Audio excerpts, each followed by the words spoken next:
The way I said that made it sound like I was just trying to get it over with, a little bit too kind of on the nose. Then next up I read one of my most anticipated books.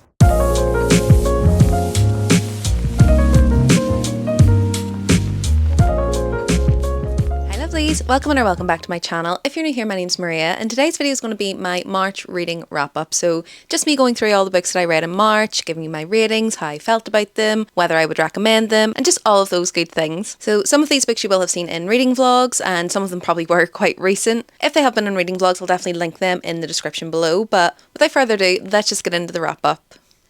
So in March, currently I've read 10 books. I probably will finish 11, but we'll get into the details of that when we're going through the wrap-up. But I am still in the middle of one, and we do still have 2 days left of March, but I needed to film this wrap-up a little bit early just because I will be travelling for work next week. So I do still have a couple of days to finish that last book that I'm still reading. Currently I've read 10 books, and it'll come as no surprise that most of those were fantasy romance, or within that genre, with 1, maybe 2 literary fiction thrown in there. So I'm just going to go through the books in the order that I read them, but 2 of them were part of a series, so I'll just talk about those together. So the first book that I read in March was Chain of Iron by Cassandra Clare, and this is part of the overall Shadowhunters series. So there's around 16 books within that series, and over the last couple of years I've just been trying to read through them and try and get to the end of that series. Not because I wasn't enjoying it, I definitely was enjoying it. The way I said that made it sound like I was just trying to get it over with, but more so just because I've been loving the series, loving all of the trilogies that are within it, that I just really wanted to get through the series from start to finish. So this was the last trilogy I had. This is the Last Hours trilogy. So it starts with Chain of Gold, then we have Chain of Iron, and then we have Chain of Thorns, which I also read this month. So I'll just talk about the 2 books together, and I'll just show you both of the covers, because the covers for these books are absolutely stunning. So this is Chain of Iron, and then this is the last book, so Chain of Thorns. I mean, covers alone made me want to read this series, but they are quite heavy, so I'm not going to hold them up for the whole time, but I'll put some pictures on so you know which books I'm talking about. But basically in this trilogy we are following actually the children of some of the characters that we've seen in the Infernal Devices, which is, now that I've read all the series, that's still probably my favourite trilogy within the entire series and within that world. I think there's just something about kind of Victorian London and that kind of setting that really does it for me. But this series then had a special place in my heart because I loved those characters so much, so we did get some glimpses of those within this series, and kind of following their children in all of the escapades that they get up to within this was really nice to read. Now if you haven't heard of the Shadowhunter series, or if you have heard of it but you just don't know what it's about,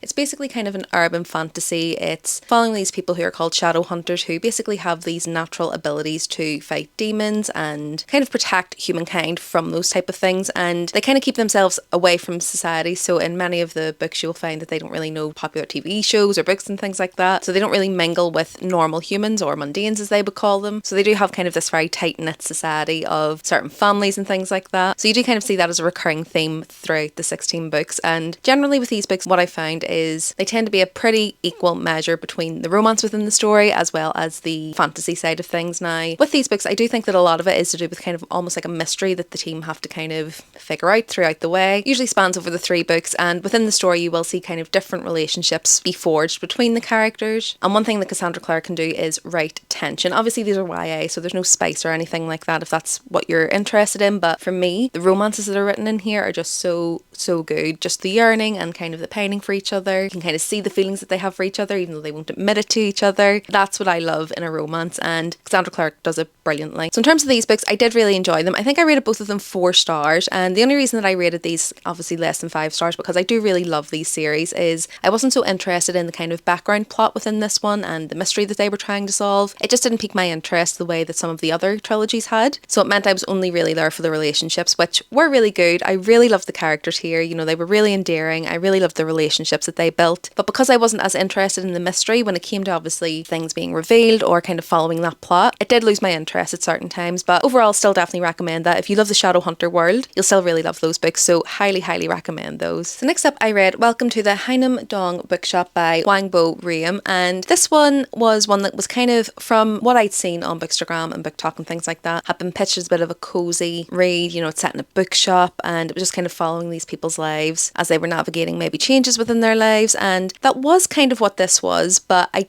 should have done a bit more research into kind of the structure of this book and the way it was written, because it definitely was something that if I had read more into it, it might not have piqued my interest as much as it did because of the kind of previous descriptions that I'd gotten. So in this one we're following a main character who kind of got to a point in her life where she'd done everything right. You know, she got a good job, she had done well in school, she was married, you know, from the outside she would have seemed really happy and kind of living that perfect life, but it got to one day where she kind of just felt like she was burnt out, she didn't really see happiness in what she had, and essentially this leads her to to kind of running away from her life as it is and opening up this bookshop. Now, when she's in the bookshop, we get kind of a multitude of characters that come in there to become a friend with her or kind of work there, and you kind of see each character's point of views within it, and they may be going through, you know, different types of things. And the way that this was written was very much prescriptive in terms of giving you a scenario that you may be going through and almost describing basically how society may put pressure on people, and you shouldn't put pressure on yourself. This is the way you should do it. And at parts it did kind of feel a little bit preachy. It felt like there was kind of very unnatural monologues that were had between characters. You know, it definitely felt like there was just kind of a subject being brought up just for the sake of the character to have that monologue. And some of the writing was absolutely beautiful. You know, some of the passages were really beautiful, but the way in which the story was being told was almost too prescriptive for me. It was almost, as I say, feeling a little bit preachy at times, and it is because of the type of literature that this is. So completely my mistake for not researching a little bit more into this,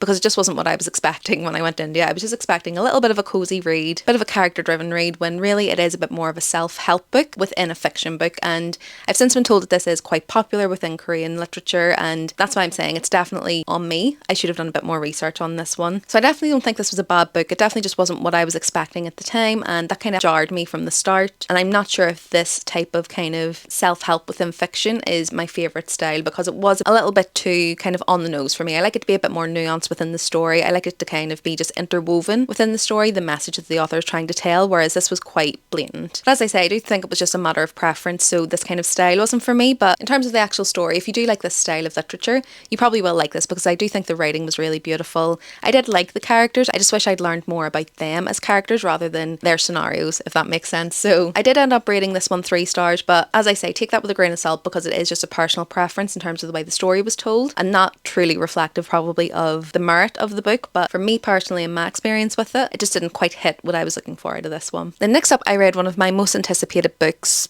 probably for just quite a long time, not even this year, but one that I definitely wanted to get on my TBR this year, and that's All My Rage by Sabaa Tahir. Now, if you've been here a while, you know that Sabaa Tahir is one of my favourites. I've basically got a dedicated shelf to her and Ember and the Aishes series behind me, and this is a book that I always wanted to read, because the main thing I love about an Ember and the Aishes is the way that she wrote the characters and her storytelling, and just her immersive writing style just really hooked me in, and it's still one of my favourite series that I've ever read. So I really wanted to pick this up. This is quite different, obviously, because it's literary fiction, so it's obviously not a fantasy world or anything like that. The issues that are in here are very much real issues. So I was very intrigued to see what this story was about, and kind of see how her writing style maybe differed when it's not a fantasy world that it's set in. And it did actually differ quite a bit. I would say that it did kind of feel like a different author in a kind of way, but it is because it's obviously a different genre. But it was just as beautiful. I really love some of the passages in here, and I could definitely see a lot more of Sabaa Tahir's humour coming out in this. I do follow her on Bookstagram, and I really love her personality, and I think it really comes out in her Bookstagram, and I could kind of see it within this book as well in certain times. But if you're going to pick this one up, definitely check out trigger warnings. There were some very heavy topics in here, so if you're sensitive to anything like that, just definitely check those out. But in this one, we're following 2 characters who have migrant parents who came from Lahore in Pakistan, and we're kind of just following them along with their life, their trials and tribulations. They've been friends for quite some time. However, one day they have a fight about something, and they end up not talking for a little while. Now, the main male character is the son of 2 migrants who are managing a motel, but it's kind of failing, and he's trying to save it for them. And then the FMC, she's kind of living with her uncle, has been for most of her life. She was orphaned when she was quite young. Things come to light about her uncle as well, and again, it's just kind of a very character driven story about these 2. There's some very sad moments in here, some very real topics. I think it's such a complex and nuanced story. The way it was written was absolutely beautiful. It was so multi-layered, and I felt every bit of pain that the characters went through within this story. You know, Sabaa Tahir has a real talent for connecting you with the character and making you really feel everything that they're feeling as well. It's a story kind of exploring generational trauma, personal integrity, trying to do the right thing, and sometimes you don't get that right, and it's how you kind of remedy that when you get it wrong. So many topics in here that were explored, and I think my only critique was that I would have liked it to be longer. I would have liked to set with some of the moments a little bit longer and really explore them. I can kind of get why she didn't do that, you know, because in real life you don't get that luxury for most of the time. But for me personally, just reading this one, I think I would have liked to kind of sit with the characters and sit with some of the situations a little bit longer. But other than that, I didn't really have a critique for this one, but ended up rating a 4.5 stars. Absolutely loved it. Firmly one of my favourites that I've read, and obviously favourite author. with Sabati here. So if you're a big fan of literature fiction, I would definitely pick this one up because her writing style is beautiful and the story was really beautiful in here as well. Okay, and next up, I'll spoiler alert, but was my first 5-star of the month, and that was Oathbound by Tracy Deonn. And this is a book that I've been anticipating for quite a few years. I read Legendborn and Bloodmarked a couple of years ago. I think it was just when Bloodmarked maybe came out, because I read them both back to back. Really, really loved them and have been waiting patiently or impatiently for this third book to come out because it has been quite some time, and absolutely happy to say that it didn't disappoint. So if you haven't heard of this series, it's called The Legendborn Cycle by Tracy Deonn, and within this we're following Bree, who at the very start of the story loses her mother in a car crash, and while all of that is happening she happens to witness some magic that she shouldn't do, but kind of keeps this quiet and to herself while she's trying to kind of navigate her emotions around everything that's going on. And because she's a bit troubled, she ends up getting sent off to this college to kind of join this group to kind of put her focus into her studies, and while she's there she finds out about this kind of secret society within the college, which is all kind of embroiled with Arthurian legend, and the story kind of goes from there. But I would say that this story is not your typical YA. Yes, it does have some of the main tropes within there, but the way that it's written, some of the themes that it explores definitely isn't typical of the YA genre. There's a lot about kind of American Black history within there, a lot of what I believe is like the lore of their heritage, and again it's just something so different than what I've read before. But I've really, really loved it, really love the characters, really love the story. This third book definitely didn't disappoint. Tracy Deonn knows how to leave us on a cliffhanger and leave us wanting more, and the end of that book, I need the next book ASAP. And I buddy read this one with my friend Clara and we just had the best time reading this one. So absolutely 5 stars. I've given all the books within that series 5 stars. So if you haven't picked up that series, if you have been sleeping on it, definitely pick it up because it's probably going to be one of your next favourites. Okay, so next up was another buddy read, and that was with Tiffany, and it was another 5 star. Maybe it's just buddy reads, maybe it just makes me immerse myself in the story much more, but that was The Burning God by R.F. Kuang, and this is the last book within the Poppy War series. So I have now completed that series, and again the finale to this series definitely did not disappoint for my expectations. So if you haven't heard of this series, it's following our main character Rin, who from a very young age is orphaned, and at the start of the story she is about to be married off to quite an old man, but she makes a deal with her kind of fostered aunt and uncle that if she can get herself into this military academy called Synagard, she won't have to marry that man and they can kind of sell her off to that college, and she manages to get in and the story goes from there. But with this one it's definitely just a story around the atrocities of war, the realities of war, how it can kind of make who you would call the good guy the villain, how it makes you question your morality and who truly is the villain in any war story. Can both sides kind of feel the other side is justified in what they're doing? And it was really real, it was really raw. I do think that R.F. Kuang just has this ability to again make me feel similar to Sabbath here. I really felt like I could feel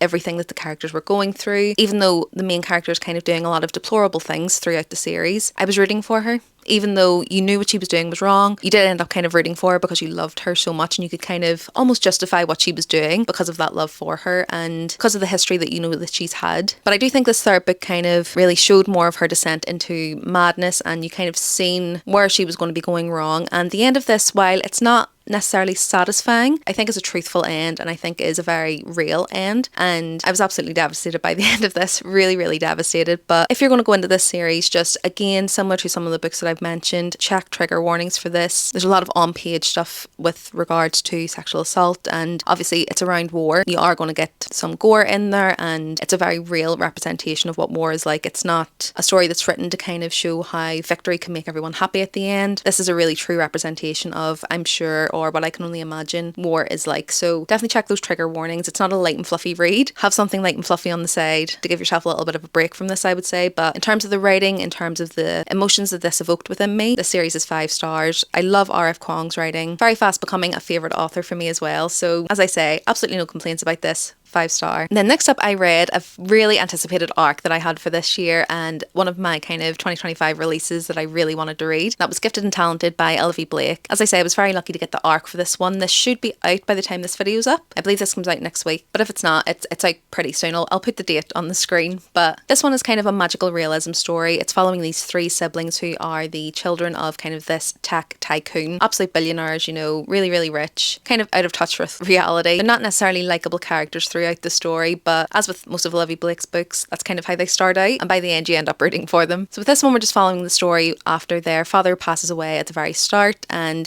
it kind of brings these siblings back together again. They've had quite a fractured relationship for a little while, and we do kind of slowly get unveiled as to why that's been. And the story kind of goes from there. It's definitely a character study, and I think it's a vibes over plot kind of story, so I definitely don't think it's going to be for everybody. I think if you really love Olivia Blake, you probably will like it. If you're not so sure, if you're the type of person who've had one Olivia Blake that you've liked and other you haven't really liked, this may not be for you. I do know that her writing can be a little bit chaotic sometimes and a little bit eccentric, but for me it seems to work every time. But I definitely don't think this is one that everyone would enjoy. Pacing isn't always consistent, and there are some time jumps back and forward and obviously differing point of views, and it probably could be jarring for some people, but for me it just added to the depth and the richness of the story, so I did really enjoy it. I think my favourite thing within the story was the dynamic between the three siblings, and as weird as it seems, it kind of gave me Schitt's Creek vibes. So the vibes between the siblings within that story, especially at the very start of the series, you know, kind of rich kids with rich kids drama, that's kind of the vibes that it was giving me. So I really loved that dynamic and kind of how they interacted with each other, how they're all kind of damaged from this generational trauma in different ways from their father, and how they're kind of carrying their father's judgment on their shoulders even after he's passed away. One of the most unlikable characters is the oldest sister, and weirdly I related a lot with her. Don't know what that says about me, but a lot of what she kind of represented in terms of the oldest daughter syndrome, as people call it. As an oldest daughter, I kind of resonated with some of that. I may not react in the same way that she does, but I definitely resonated with some of the messaging that Olivia Blake had put in there. And I think dealt with this one, there is definitely an element of magical realism, so if that's not your thing, you might not enjoy it, but I do think the way that it's done in this one is quite masterful in that it feels quite natural within the story. It doesn't feel like it's kind of just thrown in there to have a whimsy side of the story. I think Olivia Blake's really good at kind of interweaving that into the story, so if you like a bit of magical realism, you'll probably like that element of it as well. But I think overall this was definitely very Olivia Blake in the best way. I didn't end up giving it 5 stars, and it's the first book I haven't given 5 stars by Olivia Blake, and the main reason being it just didn't feel like a 5 stars, but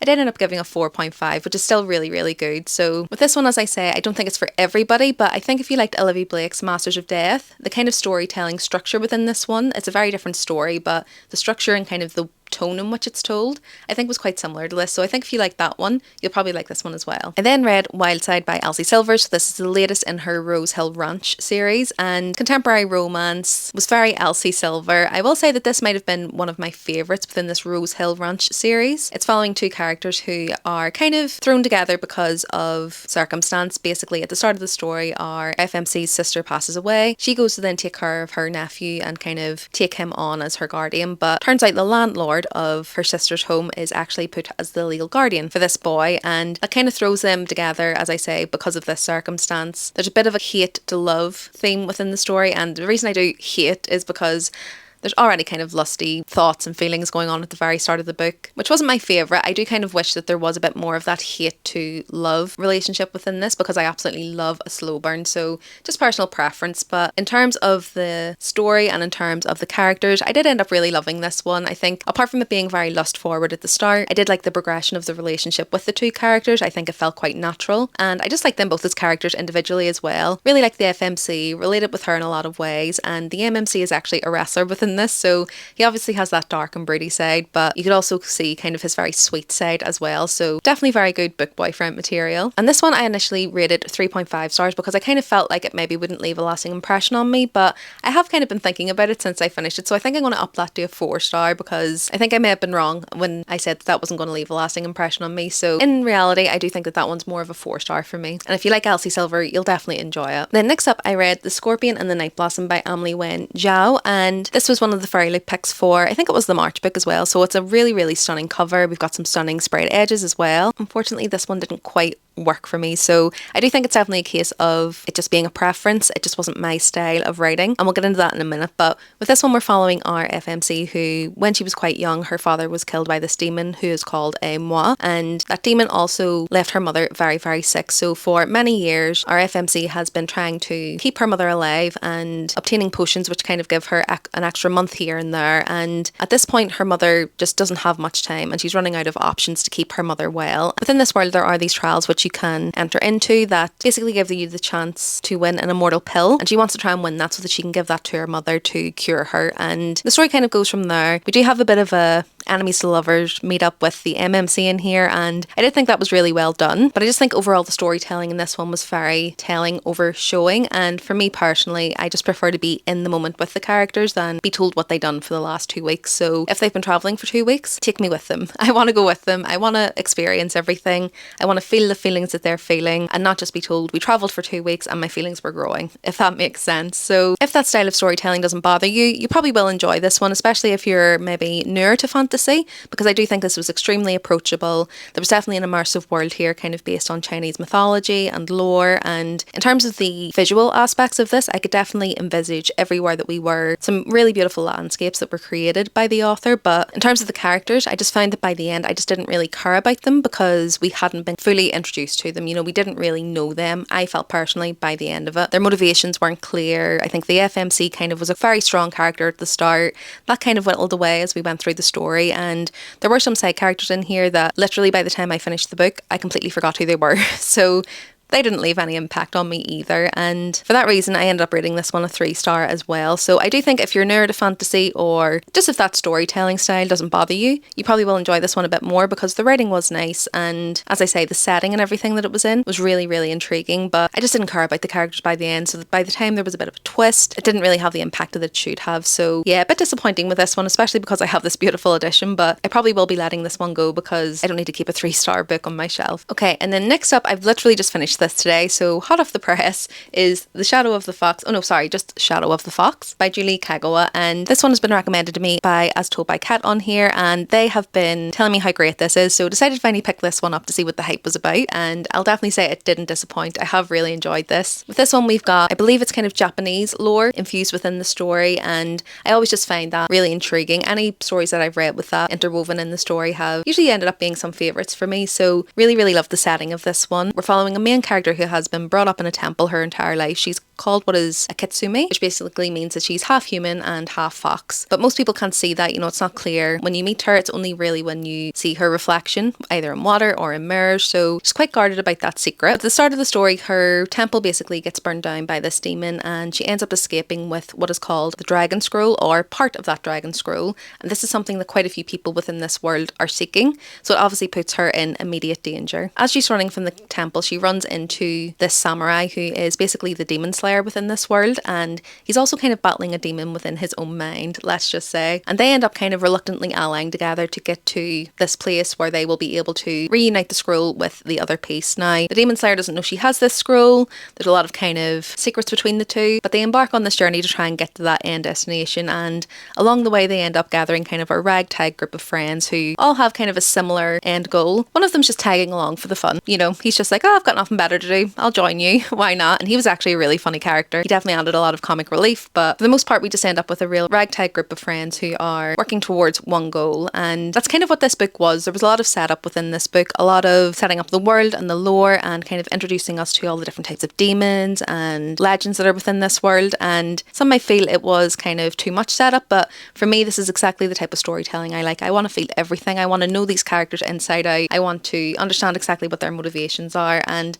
I really feel like I got that with this book. That being said, this is very much a setup book, so I've ended up rating this one around 4 stars because I did really enjoy it. There was a few cliche tropes within there. This is YA, I believe, and some of the tropes in here were definitely a little bit cliche, but I think they were done really well. I think in terms of the lore and kind of the setting within this, it does set it apart from the other YAs that I've read, and I don't mind a cliche trope. I don't mind a trope. Look, they're tropes for a reason because they're popular. As long as they're done well, I can enjoy it. So definitely say I really enjoyed this one. Really excited to move on within the series with the way that this one ended. And all in all, just really, really enjoyed this one. So highly, highly recommend if you've had this on your TBR. Okay, so the last book and the book that I'm still currently reading, I'm about 60% into this one, is Saving Six by Chloe Walsh. And this is the third book within kind of the Boys of Tommen series, but it's the first book following Shannon's brother, who is the main character within the first book. And we're kind of seeing the perspective from his side of things. I think before the events of Keeping 13, most of this book has been so far. Obviously, I've still got a bit of the book to go, so we may have a bit of cross-reference there when I move on. But this one's following, as I say, Joey and Aoife, who is kind of part of the story again within Keeping 13. We do meet her there. I don't want to give you too many details on this one because it may be a spoiler if you haven't read Binding and Keeping 13. But it is kind of pitched as a contemporary romance, but there's a lot of different themes that are explored in here regarding child abuse, physical assault, and things like that. So definitely check up trigger warnings. It's not kind of your standard fluffy literary contemporary romance. And this one, I am enjoying this. I am enjoying the characters. I really like them in the first 2 books, but a thing that's making me feel a little bit uncomfortable about this is we're following characters from the age of 12 to, I believe where I am now, they're around 16 or 17, and there's been quite a lot of sexual references in it. And yes, I understand that 12-year-olds and up to 17-year-olds throughout that time, they will have some thoughts and feelings. Their inner monologues will have that, but as a 35-year-old woman, it does make me feel a little bit uncomfortable at times reading about it, and that may just be a personal thing. I don't think the book's written in a way to try and sexualize children. I just want to make that perfectly clear. For me personally, reading about some of the things they're thinking about, and at this point in the book, reading about things that they're partaking in, let's just say, it's making me feel a little bit uncomfortable. And I don't know if anybody else has got that. Anybody else that's maybe a little bit older that's read this, did you feel the same? Am I being overly sensitive? Maybe it's just a personal thing that I'm not enjoying about it, but in terms of the characters, in terms of the story, I am kind of pushing on with it because I am interested. But if that element was taken out, I'd be really loving this, but because that's there, it is kind of giving me an uncomfortable feeling, let's just say, when I'm reading it. But we'll see how it finishes. As I say, I've still got around 40% of this one, so I do think I'm going to enjoy it, but I just wish that element wasn't in it so soon. I just don't think it added anything to the story up to this point. I mean, certainly they could say certain things, but yeah, as I say, as soon as they start partaking in certain things, and as a fully grown woman, I'm just feeling a little bit uncomfortable about that. So definitely think it's just a personal preference thing. But in terms of the writing, in terms of the story, if you like the first 2 books and you're waiting to go on to this one, I definitely think you'll enjoy it. I don't think I'm quite at the bit that's going to break me yet. I do think the end of this book will be incredibly sad, so I'm going to keep reading on because I do enjoy the story, but that element of it is really pulling me out of the story a little bit, so uncertain how I'll end up with this one. But I will put my review for it on Goodreads, so I'll link that in the description below. So if you are interested to see how I end up with this one, that'll be on there. Okay, so that's everything. That's all the books I read in March. I think overall I'm really happy with the books that I read this month. I think I had a really great reading month overall. A few books that maybe weren't to my taste, but I don't think I read anything that was absolutely terrible. I didn't have to DNF anything, so overall it's a win in my book. Let me know if you've read any of these, what your thoughts and feelings were. Do you agree with me? Do you think something different? Happy to hear all of your opinions below, and let me know what you've been reading in March and any new favourites, any books that I need to be adding to my TBR. I'm always looking for new recommendations, so definitely put those in the comments below. If you like this video, do remember to give it a like, and if you want to see more from me, remember to subscribe. I post 2 videos per week, and it's videos like this, so reading wrap-ups, TBR jars, reading vlogs, book hauls, all good biggish things like that. Other than that, thanks so much for watching this one. I hope you enjoyed it, and I'll see you in the next one soon. Bye!